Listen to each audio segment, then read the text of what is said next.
लाख लाख शुक्र है, तूने मुझे इस मुसीबत से निजात दी।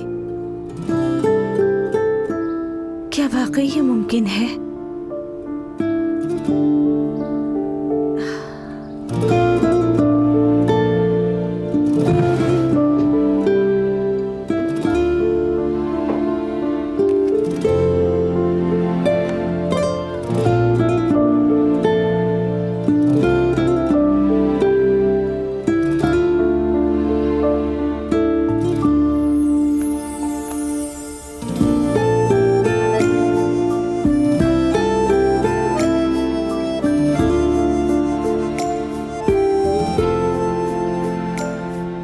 इतनी तकलीफों के बाद खुशी का तस्वुर भी अजीब लगता है।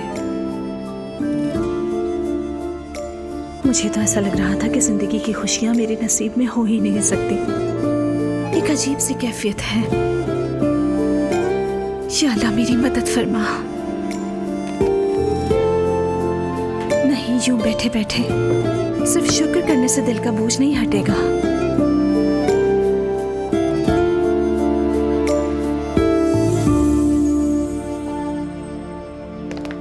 अरे नूर बेटा, कहाँ जा रही हो? अभी तो निकलने में वक्त है। अम्मी, हम वहीं मिल लेते हैं। मैं जरा पहले एक जगह जाना चाहती हूँ। तुम जा कहाँ रही हो आखिर? दिल घबरा रहा है मेरा। मरकज आफंदी की मजार जा रही हूँ। थोड़ी दुआ करूंगी अपने लिए। अरे क्या बात है मेरी बच्ची, जाओ जरूर जाओ। बहुत अच्छा सोचा तुमने। मैंने भी तुम्हारे लिए वहाँ जाके ही दुआ की थी। तुम्हारे वापस आने के लिए बहुत मन्नत मांगी मैंने, और अल्लाह का शुक्र है तुम वापस आ गई घर। काश हम हमेशा बच्चे ही रहते। मैं तो कहती थी बच्चे बड़े होंगे तो सुकून आएगा, लेकिन जब बच्चे बड़े होते हैं तो मसाइल भी बढ़ जाते हैं। जब माँ बनोगी तो समझ जाओगी ये बात। पता नहीं मैं माँ बन भी सकूंगी या नहीं अम्मी। ऐसी बातें क्यों कर रही हो नूर बेटा? देखो, जो होना था वो हो चुका है। बुरा ख्वाब समझ के भूल जाओ उसे। अब ये सोचो कि आगे जिंदगी में तुम्हें क्या करना है। अच्छा अम्मी, मैं निकल रही हूँ, देर ना हो जाए। कैफे में मिलेंगे। ठीक है, ध्यान से जाना बेटा।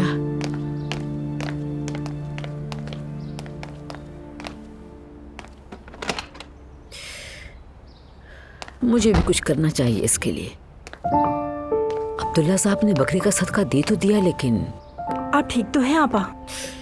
ठीक नहीं हूँ हयात, नूर के लिए परेशान हूँ। इतनी बड़ी खुशखबरी मिलने के बाद भी मैंने उसके लिए कुछ नहीं किया। आप जिन यतीम बच्चों की मदद करती हैं ना, उन सबको नूर के सदके कुछ दे दें। हाँ, ये तो तुमने अच्छा याद दिलाया। बिल्कुल सही कहा। ठहरे, मेरे पास उस जगह का नंबर भी है।